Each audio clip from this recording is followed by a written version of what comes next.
En esta sesión vamos a hablar de una cuestión muy importante que tiene que ver con el capítulo 11 de 100 años de soledad y que exige hablar de la Iglesia y hablar de la religión.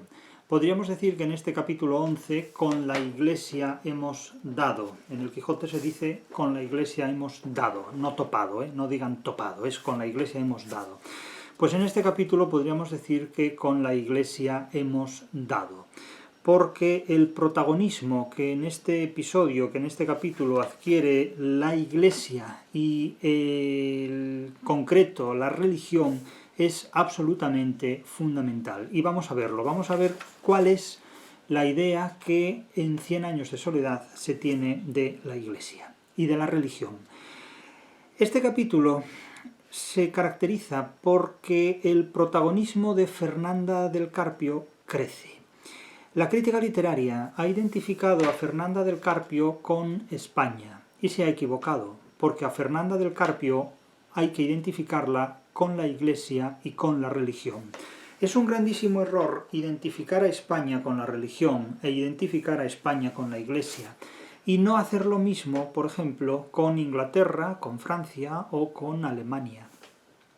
Es curioso, como ha recordado recientemente Rocabarea en Fracasología, que en muchos de los estados europeos, estados como Inglaterra, como Alemania, como Noruega incluso, han tenido hasta hace muy poco una unidad de poderes eclesiásticos y de poderes civiles, porque el jefe de la Iglesia anglicana es el jefe del Estado del Reino Unido, el jefe del Estado de Inglaterra también.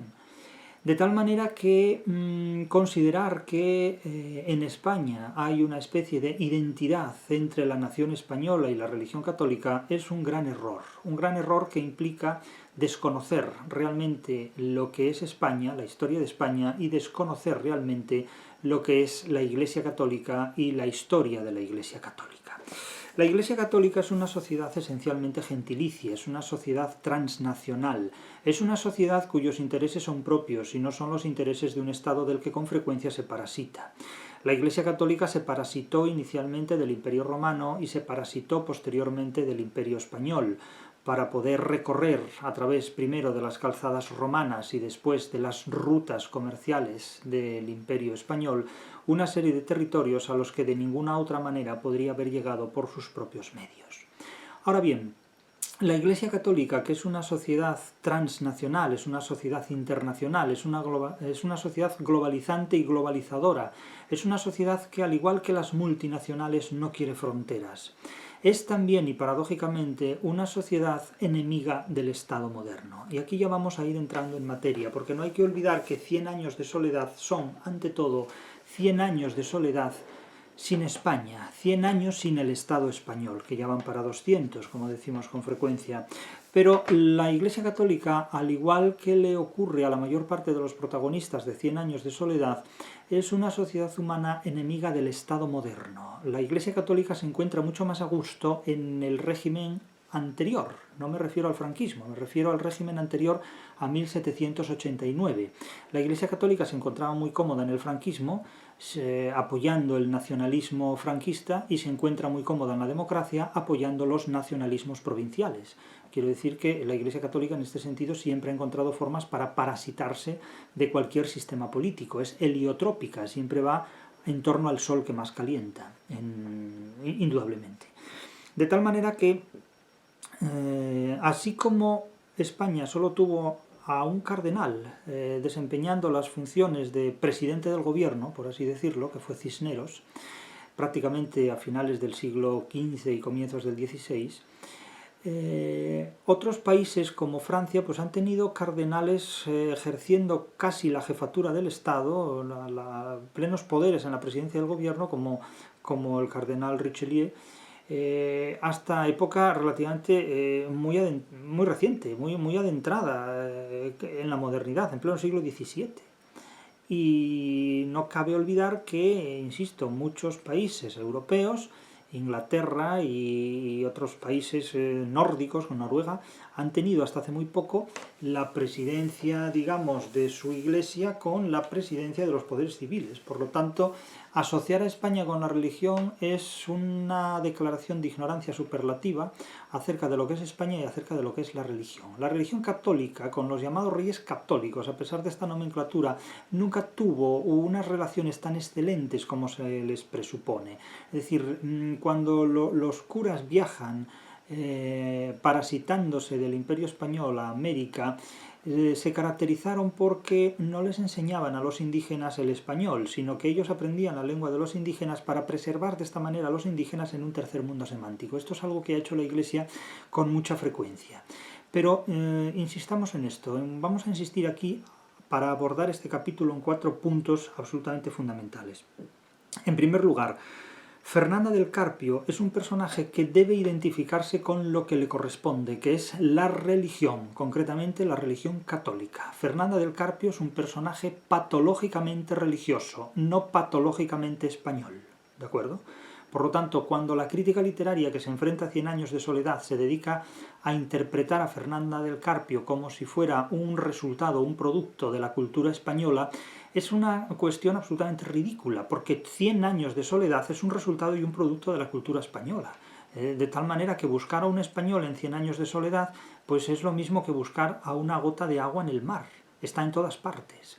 Ahora bien, si algo caracteriza a Fernanda del Carpio es ser un personaje patológicamente religioso y un personaje en el que se objetiva patológicamente todas las manías de la religión, de la Iglesia y de lo eclesiástico, pero no de lo español. Subrayo esto. Fernanda del Carpio es un personaje patológicamente religioso, no patológicamente español. Lo patológicamente español son los nacionalismos. Eso es lo que caracteriza patológicamente a España, el creer que en cada pueblo hay una nación. Bien, segunda cuestión. La Iglesia nunca ha querido al Estado. La Iglesia siempre ha sido enemiga del Estado moderno.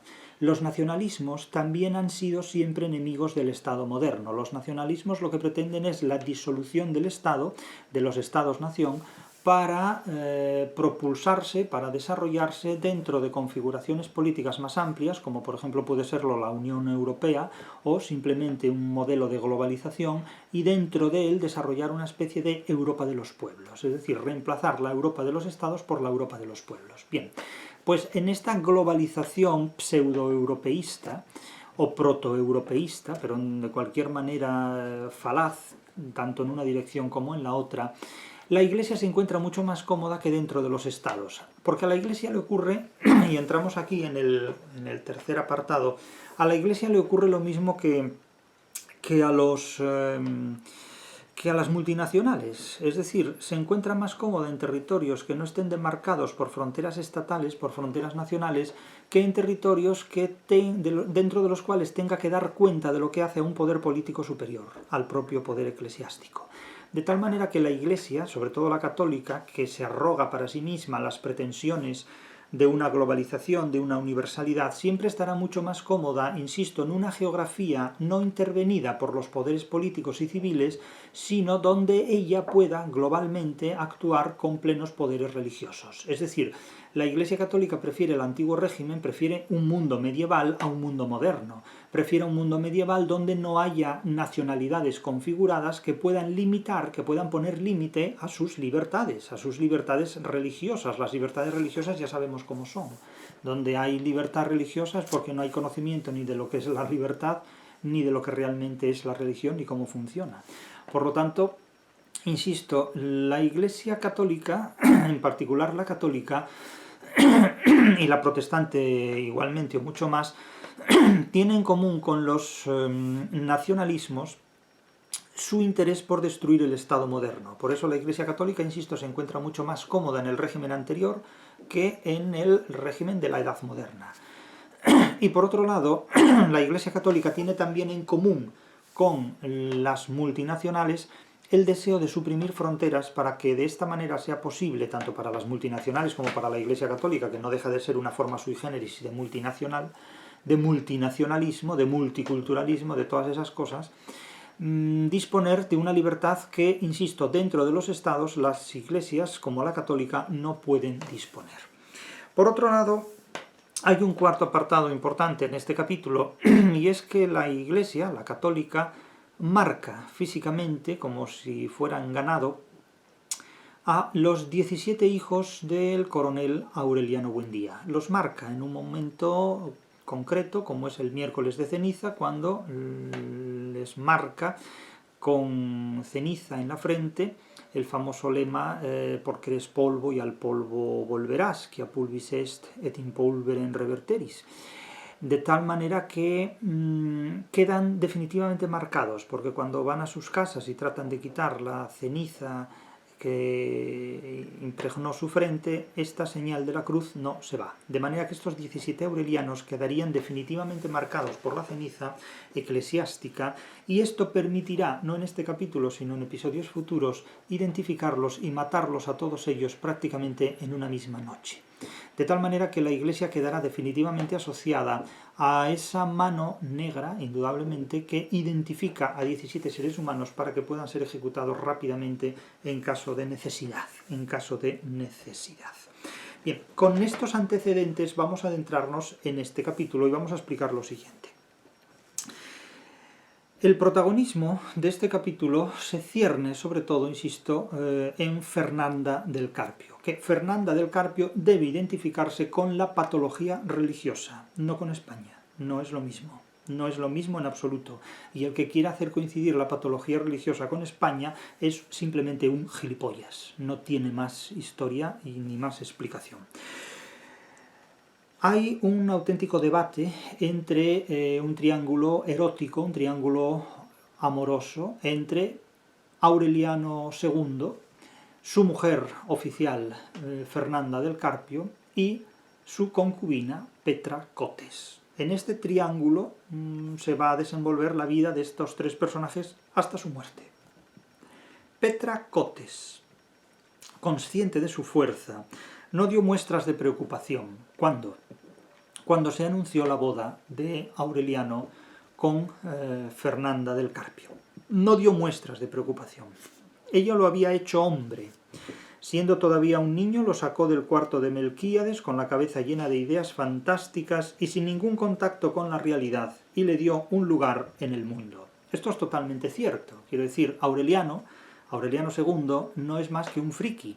Lo que ocurre es que en lugar de estar en Facebook dedicándose a hacer comentarios de actualidad o dedicándose a filosofar, pues se encontró con Petra Cotes. La verdad es que nos harían falta muchas Petras Cotes para quitar a mucho friki de Internet y que hiciera algo útil en la vida. Lo cierto es que esta Petra Cotes, subrayo esto porque necesitamos a mucha gente como Petra Cotes para limpiar Internet y espabilar a mucho hombre que está muy atontado. Ella lo había hecho hombre. Siendo todavía un niño, lo sacó del cuarto de Melquíades. Hoy el cuarto de Melquíades es Internet, son las redes sociales, con la cabeza llena de ideas fantásticas y sin ningún contacto con la realidad. Es decir, sin ningún contacto con la realidad, que es como vive mucha gente cuando está conectada a Internet. Y le dio un lugar en el mundo. Esto es totalmente cierto. Y como digo, esto ocurre en todas las sociedades y actualmente también. Es decir, el gran problema de los frikis es que sustituyen todo, incluyendo el sexo también, por Internet. Y esto tiene como consecuencia, pues evidentemente, llegar a los 30 años sin haber hecho nada, y no solo sin haber hecho nada, sino invalidándose para poder hacerlo en algún momento dado. Este es el gran problema sociológico que tenemos. Todos los hombres que aparecen en 100 años de soledad, todos los hombres que pertenecen al linaje de la familia Buendía, como he dicho en numerosas ocasiones, son hombres hechos por las mujeres que sexualmente los inician en la vida real, porque ellos por sí mismos no sirven absolutamente para nada. Es decir, son hombres que ni siquiera saben copular como es debido. Es decir, tienen un cúmulo de patologías en todos los aspectos de la vida, y si no fuera por las mujeres que, insisto, los inician en la vida sexual, en la vida matrimonial, a la que no se adaptan nunca, incluso contienen sus excesos belicosos en el ejercicio de la guerra, pues habrían destruido mucho más. Es decir, lo que asegura, los seguros de vida, los ángeles de la guarda de muchos de estos hombres son las mujeres, como ha sido el caso de Pilar Ternera con la segunda generación de aurelianos, y como es el caso en esta tercera generación de Petra Cotes, ¿no? En este sentido es absolutamente fundamental. Petra Cotes, sin perder un solo instante, su magnífico dominio de fiera en reposo, fíjense la imagen de fiera en reposo, a propósito de esta mujer, oyó la música y los cohetes de la boda, y el alocado bullicio de la parranda pública, como si todo eso no fuera más que una nueva travesura de Aureliano II. Es decir, conoce el funcionamiento de estos hombres simples. Todos los hombres que aparecen en 100 años de soledad son de una simpleza absoluta. Son todos iguales. Podríamos decir que todos los hombres son iguales. Son de una simpleza absoluta. Las mujeres que pertenecen a la familia Buendía también son todas ellas de una simpleza absoluta, acaso con la única excepción de Meme, la que se enamora de Mauricio Babilonia. Es la hija precisamente de Fernanda del Carpio. A quienes se compadecieron de su suerte los tranquilizó con una sonrisa. No se preocupen, les dijo, a mí las reinas me hacen los mandados. Y efectivamente así será. El caso es que este esquema que tenemos aquí, este triángulo entre Aureliano II por una parte, Fernanda del Carpio, su mujer legítima, por otro, y Petra Cotes, en tercer lugar como concubina, remite a estos triángulos amorosos que se reproducen en muchas novelas de adulterio, pero en este caso se trata de un adulterio consentido y degenerado, que además incluso podría encontrar, simbólicamente hablando, su concomitancia con la regenta, porque Petra Cotes representa la relación de concubinato, la relación ilegal, el impulso erótico, es decir, es el Álvaro Mesía de la regenta. Mientras que Fernanda del Carpio representa la patología religiosa, representaría al magistral, representa a la Iglesia. Y Aureliano II, naturalmente, sería una suerte de Ana Ozores que estaría oscilante entre las patologías eclesiásticas de su legítima esposa, Fernanda del Carpio, léase el magistral en la regenta, o Petra Cotes, que sería el impulso erótico, es decir, las veces de un Álvaro Mesía, pero evidentemente cambiando las orientaciones sexuales o los papeles. El caso es que Fernanda, se dice en este capítulo, que se dedica mucho tiempo en este capítulo a Fernanda del Carpio para exponer sus patologías religiosas, y voy a insistir aquí constantemente en cómo la crítica literaria obsesivamente, instintivamente, impulsada por la leyenda negra, ha identificado a Fernanda del Carpio con España, errando el tiro, en lugar de identificar a Fernanda del Carpio con la religión católica, con la Iglesia católica concretamente. Fernanda del Carpio, se dice aquí, era una mujer perdida para el mundo. Bien, todos están de acuerdo, todos los críticos están de acuerdo en que Fernanda del Carpio era una mujer perdida para el mundo, de acuerdo. Pero, sin embargo, parecen no reflexionar en la idea de que todos los Buendía son un linaje perdido para el mundo. Entre otras cosas porque si el coronel Aureliano Buendía hubiera nacido muerto, por ejemplo, hubiera abortado Úrsula Iguarán cuando lo parió, nos habríamos ahorrado 32 guerras civiles, 32 alzamientos militares, todos ellos perdidos, y mucha gente no habría sido fusilada por él. Por lo tanto, yo no sé quién ha sido más perdido para el mundo, si alguien que no ha matado a nadie, salvo encerrar a su hija en un convento, o el coronel Aureliano Buendía, porque puestos a juzgar a los personajes por lo que hacen, estoy de acuerdo en que Fernanda del Carpio es una mujer perdida para el mundo, pero no más que el resto de los personajes de la novela, realmente. Desde luego, no más que cualquiera de los miembros de la saga de los Buendía, porque todos ellos son perdidos para el mundo. O sea, ¿qué carayos han hecho todos los demás personajes de la saga de los Buendía? Uno muere ahogado en una piscina después de que pretendieran educarlo para que llegara a ser papa, ahogado en una piscina por un grupo de adolescentes en un contexto de pederastia y de homosexualidad. Otros nacen tarados abiertamente, como el caso de Remedios la Bella. Otros crecen con unas patologías tremendas, comiendo tierra y la cal de las paredes, como el caso de Rebeca. Otros que vienen de fuera, como Rebeca Moscote, acaban de alguna manera asesinados simbólicamente y físicamente tal vez también por Amaranta, que es una persona peligrosísima, es un antecedente de Remedios la Bella, cronológicamente anterior a Remedios la Bella, y produce el mismo efecto sobre los hombres. Y Remedios la Bella induce a que los hombres se suiciden porque no la pueden pretender, Amaranta ha inducido a más de uno también a suicidarse porque no la pueden pretender. O sea que, o no la pueden conseguir, pretenderla pueden pretender. Por lo tanto, que considerar que Fernanda del Carpio era una mujer perdida para el mundo es lo mismo que su hija Remedios la Bella, que está totalmente perdida para el mundo, y de hecho de Remedios la Bella se dice que está perdida para el mundo también. ¿Para qué ha servido Amaranta? ¿Y para qué sirven los propios aurelianos?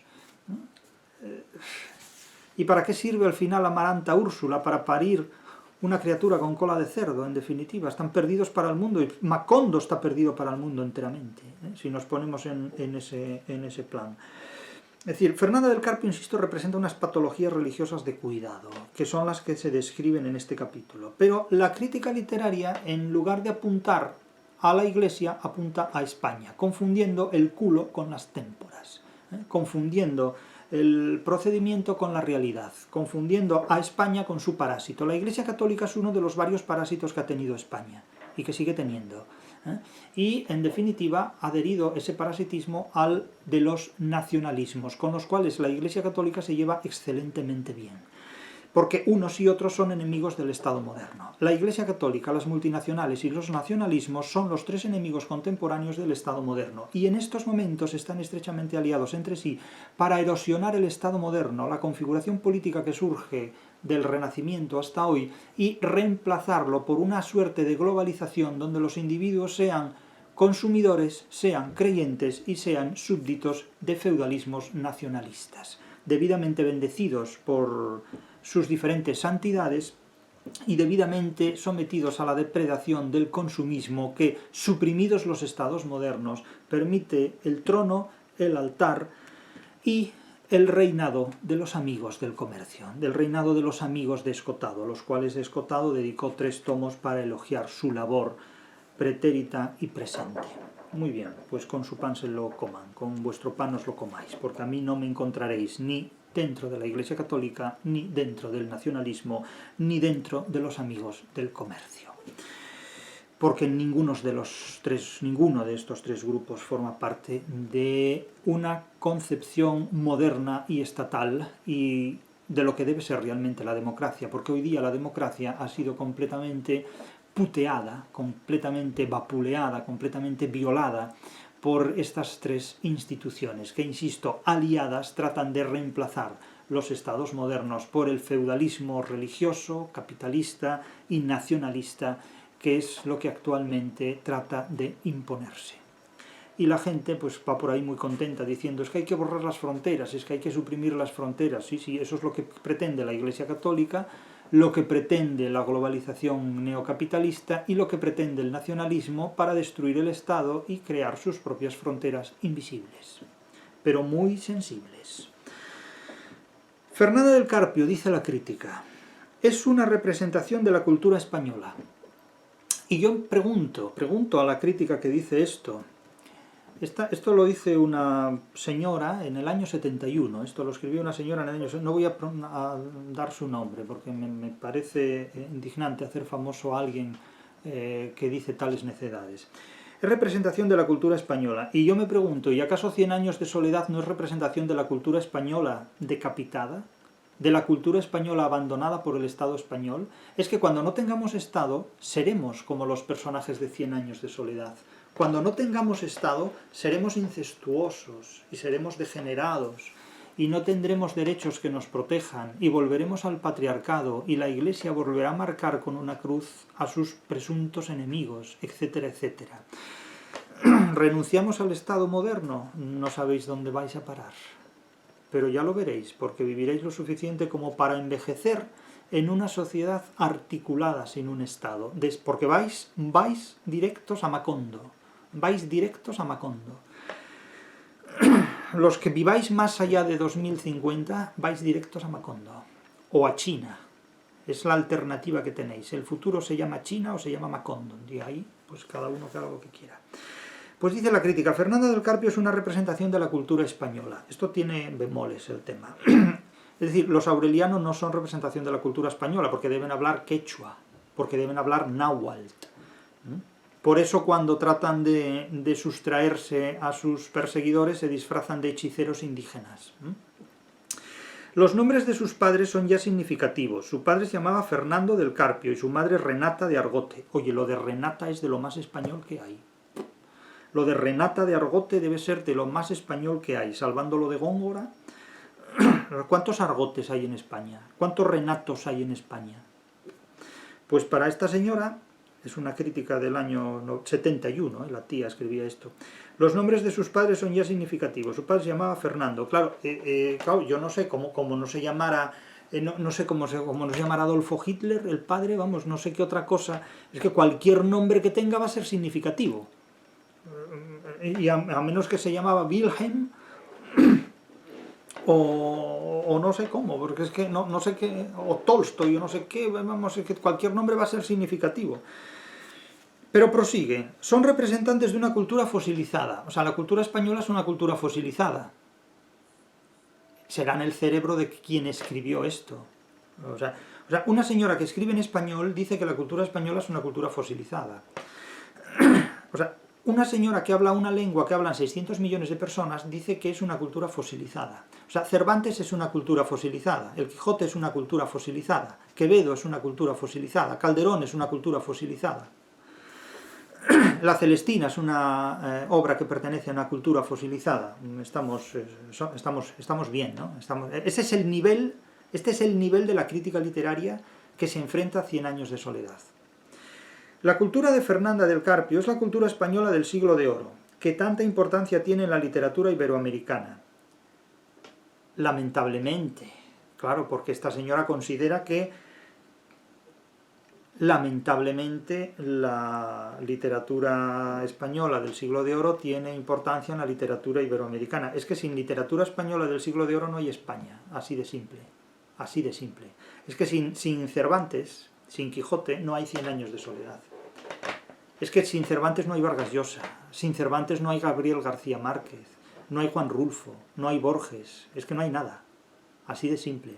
O sea, sin esa cultura fosilizada que esta individua impresentable identifica con la cultura española, no existiría ni ella misma.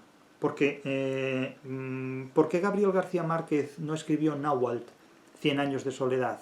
¿Dónde está la obra escrita en quechua equivalente a 100 años de soledad? ¿Dónde está? Pregunto, ¿dónde está? Bueno, pues cuando la encontréis me avisáis. Prosigue esta señora. Hay un evidente contraste entre la pomposidad de esta cultura. ¿La cultura española es pomposa? ¿El Escorial es pomposo? ¿O me están hablando de Versalles? Porque ahora resulta que el Escorial va a ser pomposo y Versalles va a ser austero. O sea, la austeridad está en Francia.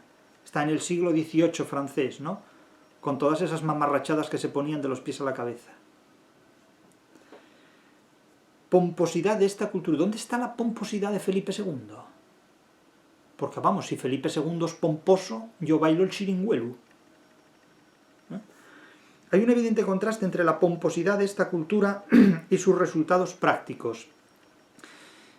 El resultado práctico de esta cultura, tan pomposa, es la organización de 2 continentes y medio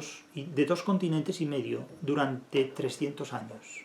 Si esta señora crítica puede organizar durante 300 años la administración política de 2 continentes y medio, pues a lo mejor estaría en condiciones de llevar a cabo esta crítica, pero entre tanto, desde luego hay que reconocerle a esta señora que hace el ridículo de una manera superlativamente apoteósica.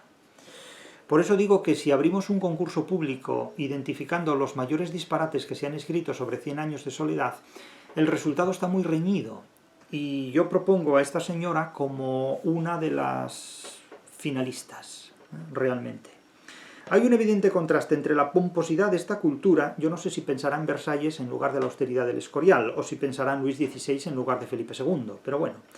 Y a sus resultados prácticos. Los resultados prácticos es, insisto, organizar 2 continentes y medio durante 300 años.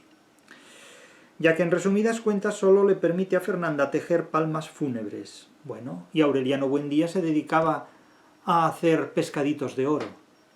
después de haber matado a Dios y a su madre durante toda su vida. Por lo tanto, y a la señora Amaranta se dedicaba a tejer. Y es tan digno tejer como hacer palmas funerarias, como hacer pescaditos de oro. Exactamente lo mismo. Exactamente lo mismo. Porque yo me pregunto, ¿cuáles son los resultados prácticos de la crítica literaria? ¿Cuál es el resultado práctico de estar dando clase durante 30 o 40 años? ¿Acaso ha mejorado el mundo después de dar clase durante 30 o 40 años?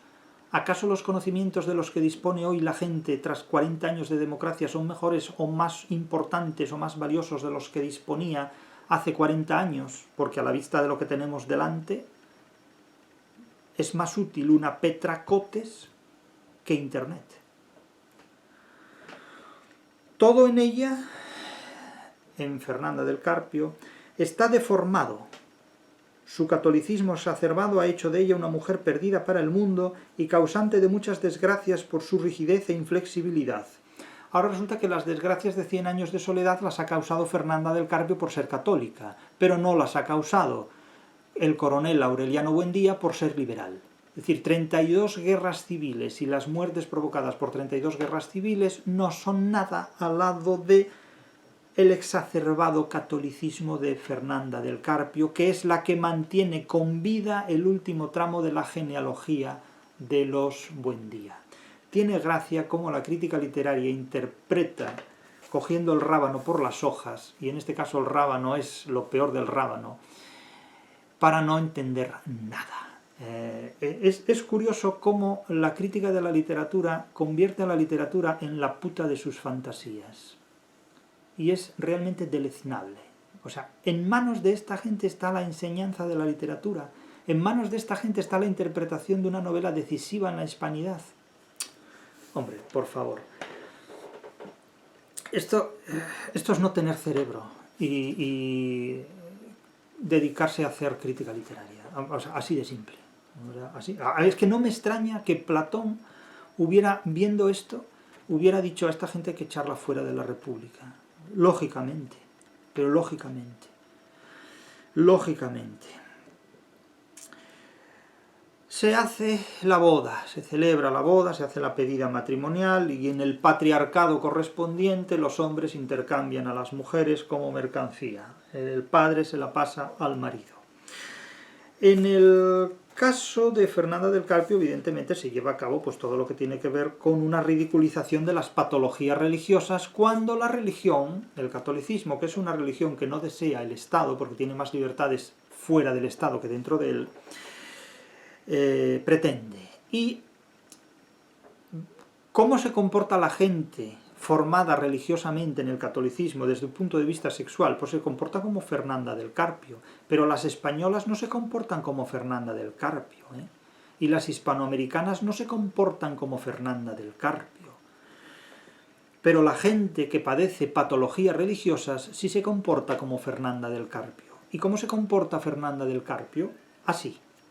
Fernanda del Carpio llevaba un precioso calendario con llavecitas doradas en el que su director espiritual había marcado con tinta morada las fechas de abstinencia venérea.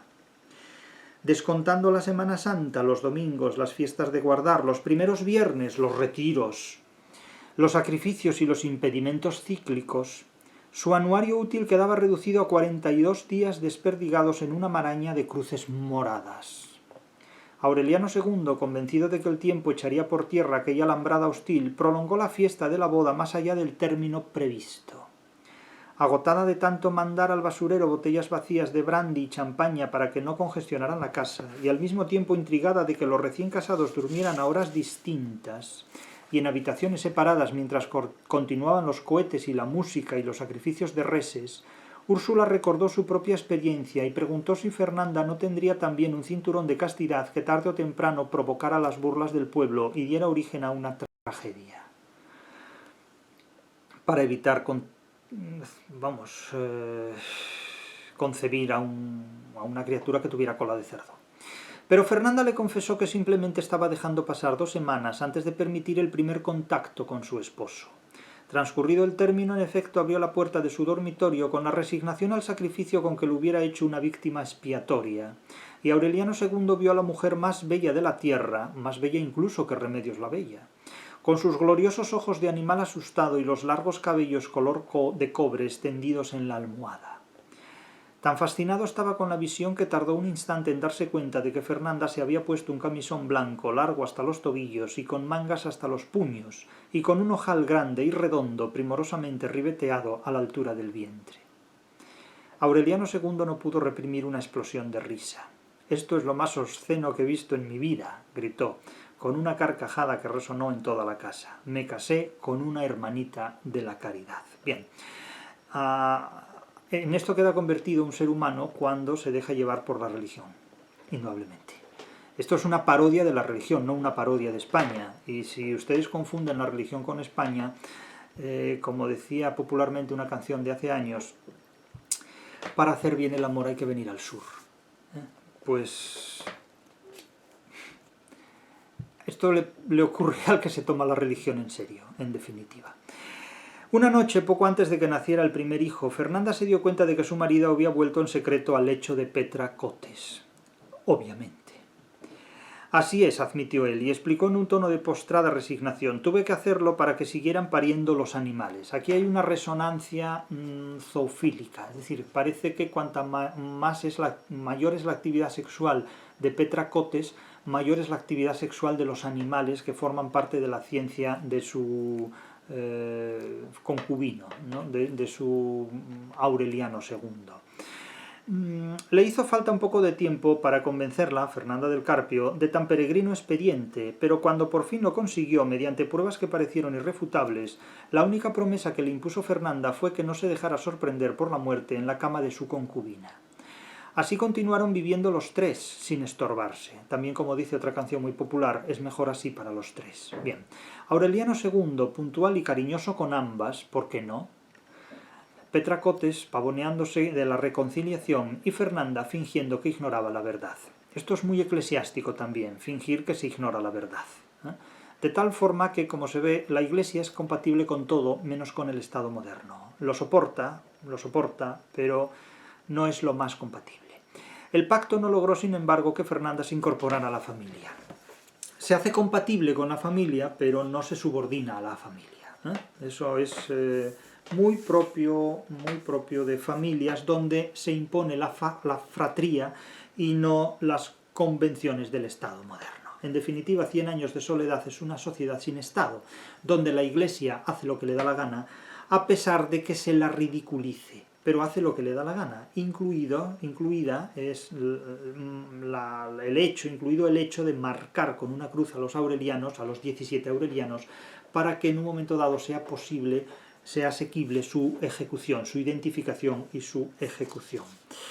Lo cierto es que Fernanda del Carpio y Amaranta la frígida porque yo le llamo la frígida porque es una frígida, no se llevan bien en absoluto. Son dos formas de frigidez. La de Amaranta es una frigidez natural y la de Fernanda del Carpio es una frigidez debida a patologías religiosas, mientras que la de Amaranta es una frigidez debida a patologías naturales, no religiosas. No volvieron a dirigirse la palabra y se declararon su enemistad. La patología religiosa de Fernanda del Carpio es galvanizante, es absolutamente terrible. Impone costumbres tales como rezar el rosario, es una cosa patológica, pero la costumbre se impuso, así como la de rezar el rosario antes de la cena, y llamó tanto la atención de los vecinos que muy pronto circuló el rumor de que los Buendía no se sentaban a la mesa como los otros mortales, sino que habían convertido el acto de comer en una misa mayor, mientras que el resto de los mortales se supone que convierten el acto de comer en cualquier cosa menos una misa mayor. Es decir, no se pierde baza para ridiculizar todas las patologías religiosas que la Iglesia ha ido depositando en la civilización española durante siglos. El círculo de rigidez iniciado por Fernanda desde el momento en que llegó terminó por cerrarse completamente y nadie más que ella determinó el destino de la familia. Evidentemente se trata de una familia patológica y una patología en este caso no se resolvió mediante una terapia, sino con otra patología. Como los mitos no se devoran entre sí unos a otros, pues aquí le ocurrió lo mismo. de tal manera que la secuencia se repite constantemente durante todo el capítulo, ilustrando constantes episodios de patología religiosa. El resto de los personajes sufren cada uno su propia patología. La de Fernanda del Carpio es la patología religiosa. El ramo de sábila y el pan que estaban colgados en el dintel de la puerta desde los tiempos de la fundación fueron reemplazados, nueva pasiva, podría haber dicho, se reemplazaron o los reemplazó, por un nicho del corazón de Jesús. Claro, una cosa tremenda. El coronel Aureliano Buendía alcanzó a darse cuenta de aquellos cambios y previó sus consecuencias. Dice: nos estamos volviendo gente fina. Evidentemente es cualquier cosa, él es cualquier cosa menos gente fina. Protestaba: a este paso terminaremos peleando otra vez contra el régimen conservador, pero ahora para poner un rey en su lugar. Bueno, habéis puesto algo peor incluso que un rey, vamos. La monarquía también es enemiga del Estado moderno, pero se ha tratado de hacer compatible con él incluso a través de la democracia, lo cual ya es la situación más rocambolesca que uno se puede imaginar. Es como tener un papa democrático, lo mismo, ¿no? Es decir, que son, insisto, tendencias. La monarquía también puede incluso convertirse en un imperio, simulando tener una especie de comunidades autónomas que serían como pequeños reinos de taifas y sobre las cuales el propio rey sería una especie de subemperador o una cosa por el estilo. El caso es que Fernanda, con muy buen tacto, se cuidó de no tropezar con Aureliano Buendía. Le molestaba íntimamente su espíritu independiente, su resistencia a toda forma de rigidez social. La exasperaban sus tazones de café a las 5, el desorden de su taller, su manta deshilachada y su costumbre de sentarse en la puerta de la calle al atardecer. Pero tuvo que permitir esta pieza suelta del mecanismo familiar, porque tenía la certidumbre de que el viejo coronel era un animal apaciguado por los años y la desilusión. Es curioso que este coronel Aureliano Buendía solo se ilusione organizando guerras civiles y matando gente, y cuando ya no tiene fuerza física para seguir organizando levantamientos armados, guerras civiles y matar gente, entonces es pasto de la desilusión. No deja de ser curioso eso, ¿no? O sea, la gente se desilusiona cuando no puede matar. Es como el terrorista que pierde la ilusión cuando pierde la capacidad de matar. Y entonces hay que firmar la paz. Bien. Esto fue lo que ha hecho el gobierno conservador con el guerrillero Aureliano Buendía, olvidando todas las víctimas. El caso es que comienzan a nacer también otros hijos de Fernanda del Carpio y de Aureliano Buendía. Aureliano da para todos, con Petracotes y con su legítima mujer. Nace José Arcadio, el de la cuarta generación, al que van a educar para papa y al final acabará asesinado a manos de unos adolescentes en una piscina, en un contexto, insisto, de pederastia y de homosexualidad. Nacerá Amaranta Úrsula, la última de todas ellas, de todos sus hijos, y nacerá también Meme Remedios, que se enamorará de Mauricio Babilonia y que protagonizarán realmente un romance aparentemente muy hermoso y muy bonito que termina de una forma terriblemente trágica y que se lleva a cabo en unas condiciones también muy, muy discutibles. Ya hablaremos de estas condiciones y de esta situación. Lo cierto es que seguimos aquí con Fernanda del Carpio y sus patologías religiosas. Fernanda del Carpio tiene lo que comúnmente, en un lenguaje común, en un lenguaje coloquial, llamamos papitis. Papitis es lo que tiene alguna gente que está hablando siempre de su papá. Y mi papá dice, mi papá hace, mi papá tiene, mi papá sabe. Entonces, pues, padece papitis. Entonces su papá es el no va más. Su padre es el emperador, es el rey, su padre es Dios. Fernanda no hablaba de su familia, pero con el tiempo empezó a idealizar a su padre. Hablaba de su padre en la mesa como un ser excepcional que había renunciado a toda forma de vanidad y se estaba convirtiendo en santo. Claro, eso es estupendo, o sea, renuncias a toda forma de vanidad para convertirte en santo. Eso es como el que cuando llega catedrático se cree el listo del pueblo, y de esos hay muchos, ¿no? Pues una cosa parecida a esta, ¿no? El nuevo rico, el nuevo catedrático, el nuevo listo. Entonces es curioso, renuncia a la vanidad para convertirse en santo, es lo más irónico que puede haber. Habla de su padre muchísimo porque estos hechos preludian un espectáculo absolutamente macabro y siniestro que es propio de Halloween, hasta tal punto de que la patología religiosa desemboca en algo parecido a un espectáculo de Halloween. En un momento dado, en unas navidades, el padre de Fernanda del Carpio les manda un regalo que es él mismo dentro de un ataúd. Les envía un enorme paquete que contiene un ataúd dentro del cual está el cadáver, ya en proceso de descomposición avanzado, del padre de Bernarda del Carpio. Como esto, Gabriel García Márquez, en funciones de narrador, lo cuenta mucho mejor que cualquiera de nosotros que pueda apelar a este episodio, vamos a leerlo, porque ya digo, esto es una degradación tan absoluta de la inquietud religiosa que ya desemboca en el protestantismo, es decir, en una fiesta protestante, en Halloween. Poco a poco, el esplendor funerario de la antigua y helada mansión se fue trasladando a la luminosa casa de los Buendía.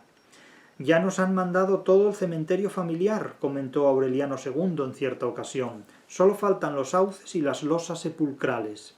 Aunque en los cajones no llegó nunca nada que sirviera a los niños para jugar, estos pasaban el año esperando a diciembre, porque al fin y al cabo los anticuados y siempre imprevisibles regalos constituían una novedad en la casa». Pero es curioso que nunca les regaló ni un juguete. Les regalaba cosas, pero ninguna servía para jugar. En la 10ª Navidad, cuando ya el pequeño José Arcadio se preparaba para viajar al seminario, el que iban a educar para que fuera cura, ese que murió asesinado con los adolescentes en unas condiciones de pederastia y homosexualidad, llegó con más anticipación que en los años anteriores el enorme cajón del abuelo, muy bien clavado e impermeabilizado, con brea, y dirigido con el habitual letrero de caracteres góticos. Las letras góticas no son españolas, son en todo caso alemanas o protestantes, pero bueno, como aquí la crítica ve a España por todas partes, ¿no? A la crítica le pasa lo mismo que a Jaimito con el chiste, ya lo saben, porque lo he mencionado muchas veces. A Jaimito le enseñan el dibujo de un árbol y le preguntan: ¿qué ves aquí, Jaimito? Una mujer desnuda. Entonces le enseñan el dibujo de un caballo y le dicen: ¿qué ves aquí, Jaimito? Y dice: una mujer desnuda. Le enseñan el dibujo de un coche y le preguntan: ¿qué ves aquí, Jaimito? Una mujer desnuda. Pues aquí le ocurre lo mismo a la crítica literaria. Le muestran 100 años de soledad y ¿qué ves aquí, crítica literaria? Y dicen: una parodia de España, una leyenda negra. Muy bien.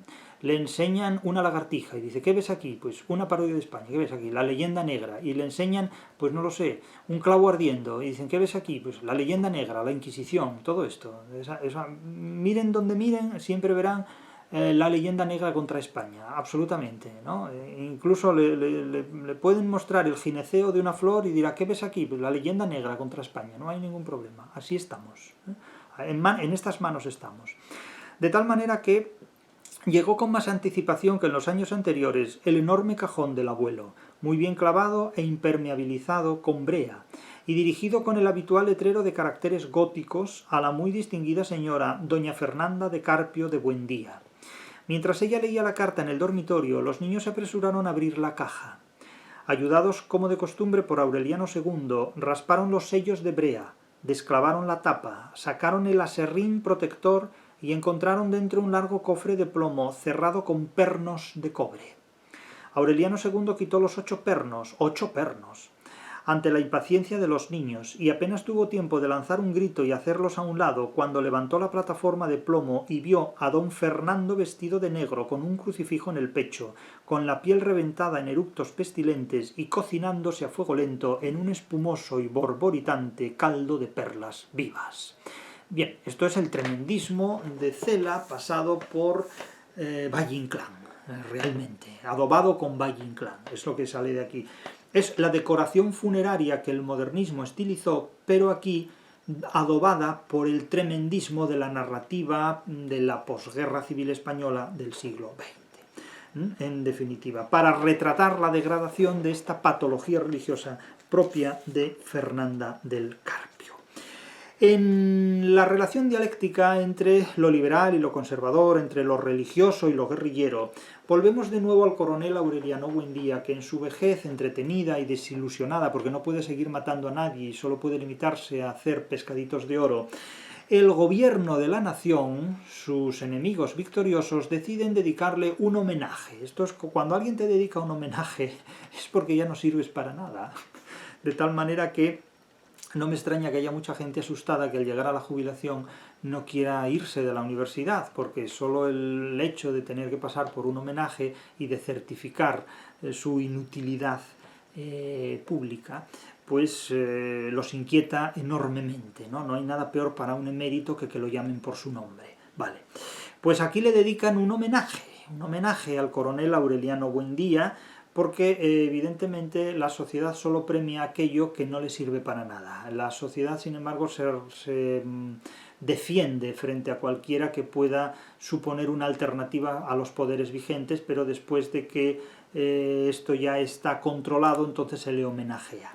Bien, y le dedican un homenaje en plenos carnavales. Y claro, Aureliano II es corto y tarugo, pero no tanto como para no percibir que aquí hay un recochineo en todo esto, ¿no? De modo que el jubileo se llevó a cabo sin asistencia de ninguno de los miembros de la familia, porque el propio homenajeado no participa en el homenaje. No es el primer emérito que no participa en los homenajes, pero bueno. Fue una casualidad, a veces les vence, el ego les vence a pesar de todo, se dejan engañar, vamos. Fue una casualidad que coincidiera con la semana del carnaval. Bueno, fue una irónica casualidad. Pero nadie logró quitarle al coronel Aureliano Buendía la empecinada idea de que también aquella coincidencia había sido prevista por el gobierno para recalcar la crueldad de la burla. Indudablemente.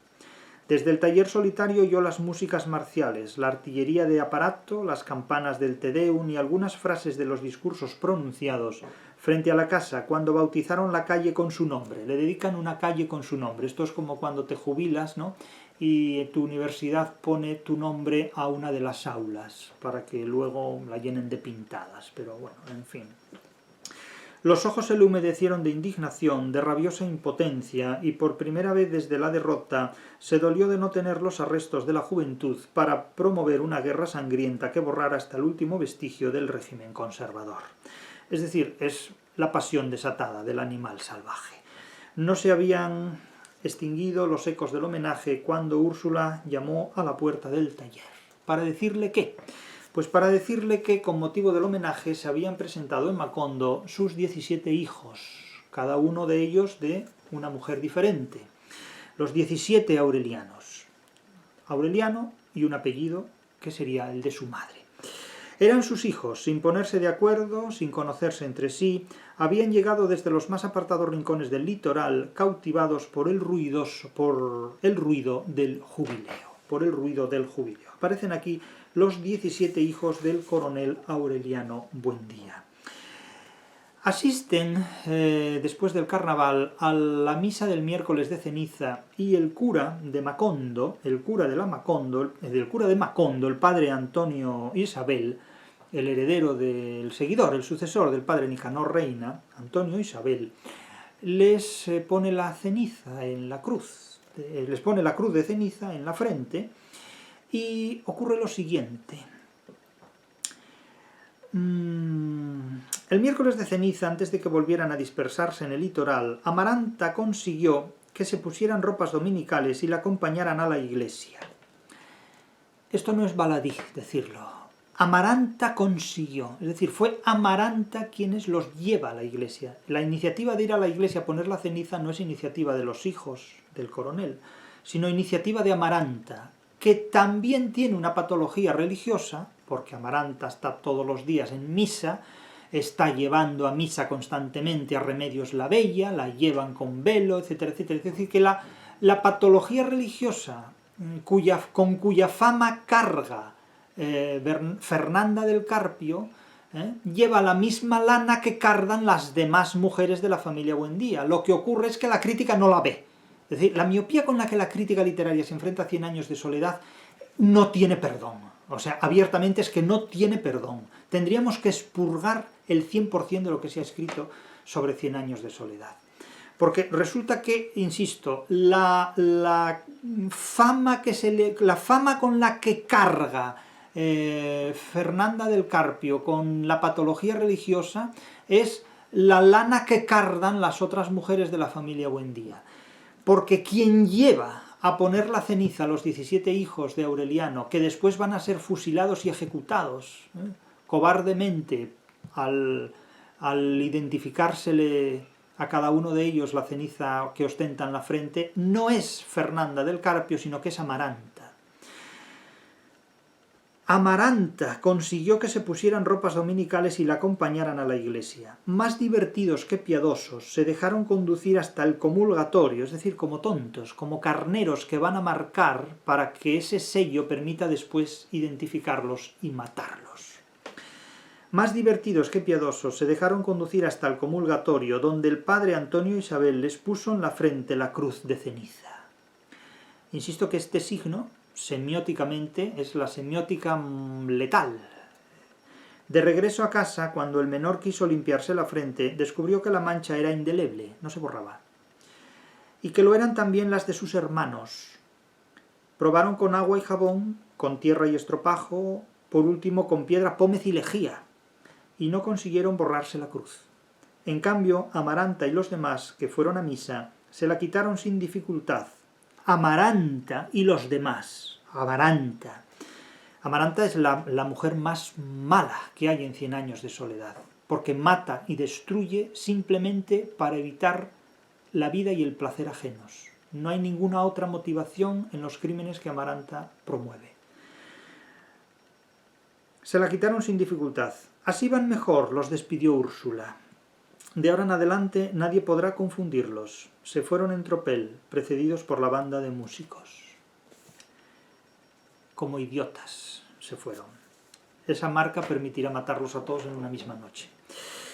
Aureliano Triste, que es uno de los hijos, se queda allí en Macondo y va a buscar una vivienda y va a ocupar una casa que considera abandonada, una casa sin propiedad, una casa que considera que no es de nadie. Está abandonada, ruinosa, decaída, decrépita, abandonada totalmente. No va como un ocupa, sino que va simplemente a reformarla para él, porque se supone que esa casa no pertenece a nadie. Aureliano Triste andaba buscando una casa para llevar a su madre y a una hermana soltera que no era hija del coronel, y se interesó por el caserón decrépito que parecía abandonado en una esquina de la plaza. Preguntó quién era el dueño. Alguien le dijo que era una casa de nadie, donde en otro tiempo vivió una viuda solitaria que se alimentaba de tierra y cal de las paredes, y que en sus últimos años solo se le vio 2 veces en la calle con un sombrero de minúsculas flores artificiales y unos zapatos color de plata antigua cuando atravesó la plaza hasta la oficina de correos para mandarle cartas al obispo. Parece que en este capítulo se reflejan todas las patologías eclesiásticas, no solo de Fernanda del Carpio, sino de otros personajes que además tienen otras patologías propias y naturales. Estamos hablando de Rebeca, la hijastra de los Buendía, de la primera generación de los Buendía, que se crió como hermanastra de José Arcadio, con el cual se casó, y cuya muerte no sabemos qué fue lo que la produjo. No sabemos si fue suicidio por parte de José Arcadio o si fue homicidio por parte de Rebeca, y hermanastra del coronel Aureliano Buendía. Esta también escribe cartas al obispo. Bien. Aureliano Triste permaneció en el umbral, porque entró en la casa, permaneció en el umbral, esperando a que se desvaneciera la niebla, después de haber abierto una rijosa puerta. Entonces vio en el centro de la sala a la escuálida mujer vestida todavía con ropas del siglo anterior. Está ahí Rebeca, que aún vive, y vive así,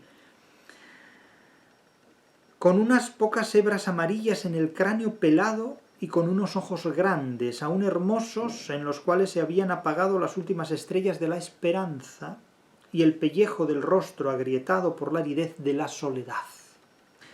Estremecido por la visión de otro mundo, Aureliano Triste se dio cuenta de que la mujer lo estaba apuntando con una anticuada pistola de militar. Todavía está viva, pensó Úrsula. El tiempo, las guerras, los incontables desastres cotidianos la habían hecho olvidarse de Rebeca. Pero Amaranta no se olvidaba de Rebeca. La envejecida Amaranta, que sigue odiando a Rebeca porque fue la que trató de destruir su vida, movida por su frigidez, trata de transmitir también a su sobrina, Remedios, la bella, otra frígida como ella, el odio a Amaranta. Siempre, a toda hora, dormida y despierta, en los instantes más sublimes y en los más abyectos, es decir, Amaranta tenía instantes abyectos, Amaranta pensaba en Rebeca, porque la soledad le había seleccionado los recuerdos y había incinerado los entorpecedores montones de basura nostálgica que la vida había acumulado en su corazón. Es decir, debe tener más mierda dentro de la cabeza la Amaranta esta que, vamos, que un contenedor de contenedores de basura. Por ella, por Amaranta, sabía Remedios, la bella, de la existencia de Rebeca. Cada vez que pasaban por la casa decrépita le contaba un incidente ingrato, una fábula de oprobio, tratando de esa forma de que su extenuante rencor fuera compartido por la sobrina y por consiguiente prolongado más allá de la muerte. Pero no consiguió sus propósitos porque Remedios era inmune a toda clase de sentimientos apasionados y mucha más a los ajenos. Es decir, Remedios la Bella era frígida, totalmente frígida, porque Remedios la Bella tenía una deficiencia mental. O sea, Remedios la Bella nace con una lesión cerebral, en definitiva. Nace con una deficiencia mental. Aunque la crítica literaria, fíjense si es retorcida la crítica literaria, que han interpretado a Remedios la Bella en algunos casos como precursora del feminismo posmoderno, porque Remedios la Bella se negaba a hacer tareas domésticas como mujer. El problema de Remedios la Bella no es que se negara a hacer tareas domésticas como mujer. El problema de Remedios la Bella es que no sabía vestirse sola ni por sí misma, porque el problema psíquico que tenía, la lesión psíquica que tenía, no le permitía coordinar ese tipo de movimientos y de relaciones. Pero es lo mismo, es decir, ¿qué ves aquí, Jaimito? Una mujer desnuda. ¿Qué ves aquí, crítica literaria? El feminismo posmoderno. Entonces podemos ver el feminismo posmoderno en la lucha del Cid por ajusticiar a los infantes de Carrión debido a los malos tratos que causan a las hijas del Cid, en definitiva. Eso es, así estamos. Rebeca es un personaje anómico hasta su muerte. Rebeca fue entonces cuando se supo hasta qué punto inconcebible había llegado su desvinculación con el mundo y se comprendió que sería imposible rescatarla de su empecinado encierro mientras le quedara un aliento de vida. Es decir, Rebeca se entierra en vida. Tras quedar viuda, tras perder a su marido, a José Arcadio, Rebeca no volvió a salir de casa. Es decir, se murió con todas sus patologías. La principal de las patologías humanas es la de desembocar en la incomunicación, la imposibilidad de incomunicación. Es decir, hoy día Internet incomunica a la gente haciéndoles creer precisamente todo lo contrario, que están comunicados, cuando en realidad están más solos que nunca. Pero bueno, eso hasta que descubran a una Petra Cotes que los saque y les enseñe el sexo de verdad, no el otro. ¿Por qué les gusta a los críticos constantemente la idea del tiempo circular en 100 años de soledad? Pues les gusta la idea del tiempo circular porque es uno de esos cebos en los que se puede morder cuando no se tiene nada que comer. A falta de pan no son buenas las tortas, a falta de pan son buenos hasta los anzuelos. Es decir, cuando no hay inteligencia, el crítico literario muerde todos los anzuelos, aunque no tengan cebo. Porque es que hay anzuelos tan descarados que ya el propio autor, Gabriel García Márquez, ni les ha puesto cebo, porque los muerden igual. Es que la crítica literaria es tan tonta que muerde los anzuelos aunque no tengan cebo. Es una cosa ridícula. Entonces, Úrsula, en un momento dado, o sea, a Gabriel García Márquez le basta que el narrador ponga en boca de cualquier personaje algo relativo a la circularidad del tiempo y ahí caen todos los críticos literarios, pero directamente. Pero ese botón lo pulsan todos. Úrsula confirmó su impresión de que el tiempo estaba dando vueltas en redondo. No es que el tiempo esté dando vueltas en redondo, no es que el tiempo tenga piernas y se dedique, como en una noria, el burro a dar vueltas en redondo. Eso es lo que hace la crítica literaria, la mayor parte de las veces. Esto es una hipálaje. No es que el tiempo dé vueltas en redondo, sino que los personajes una y otra vez, en 100 años de soledad, son incapaces de superar sus propias limitaciones y sus propias patologías, porque son incapaces de articular un estado en el que vivir de espaldas al estado matriz que fue España, en definitiva. Es decir, Hispanoamérica, lejos de constituir un estado, está participando en una posmodernidad dentro de la cual se incorporan también los estados modernos, los estados generados en el Renacimiento, para disolverse y entregar los poderes del Estado a las multinacionales, los amigos del comercio, a los nacionalismos, que como nuevos feudalismos tratan de gestionar la vida y la libertad de la gente, y a la Iglesia Católica, que como organización internacionalista y transnacional trata de borrar fronteras para que de esta manera se borren también las limitaciones de sus pretensiones teológicas. Es decir, la vuelta a la Edad Media, que estamos experimentando en la posmodernidad es absolutamente vertiginosa, pero es una vuelta a la Edad Media sin las libertades que había en la Edad Media. La libertad no es algo que vaya creciendo a lo largo de la historia, sino que es algo que se va transformando, y en muchos momentos las libertades decrecen.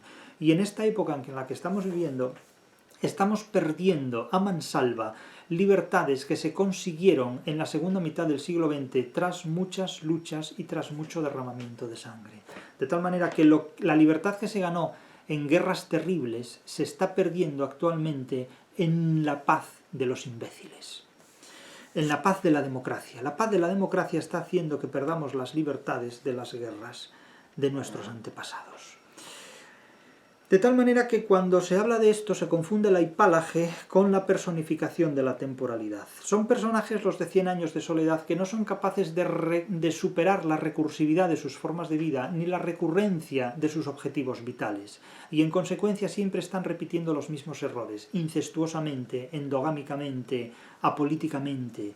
Es decir, no son capaces de articularse en una sociedad con Estado. No hay progreso, hay involución, y de hecho ya lentamente nos vamos aproximando a la decadencia de Macondo, a la disolución de Macondo.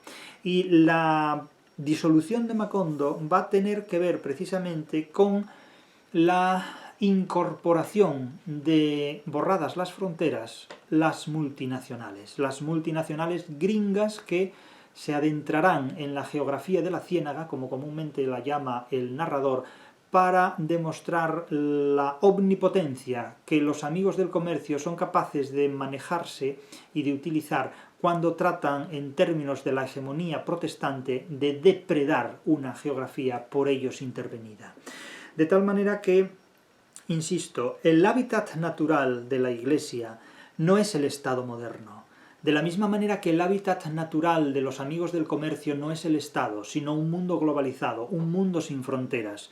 Piénsese que el comercio en su concepción moderna no nace en el Estado moderno, sino que nace en el feudalismo luterano, en el feudalismo calvinista de Sajonia. Ahí es donde nace el concepto del comercio moderno. Los amigos del comercio tienen su génesis en el feudalismo calvinista, no en los estados modernos. Los estados modernos son enemigos de la Iglesia Católica, son enemigos de los amigos del comercio y son enemigos de los nacionalismos. Y hoy día vivimos en la triple alianza de los amigos del comercio, las multinacionales, de la Iglesia Católica protestantizada y de los nacionalismos, que tratan de destruir un objetivo común a los tres: el Estado moderno nacido en el Renacimiento europeo.